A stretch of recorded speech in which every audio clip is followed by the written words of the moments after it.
In DATACT you can also upload 360 degrees panorama images, and to do so the process is similar as with normal photos. You click on the pin icon,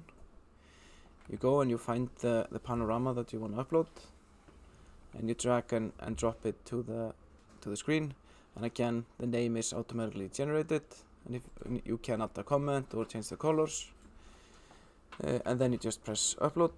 and once the image is created you can view this panorama image, and the environment loads, and you can view it in this small view,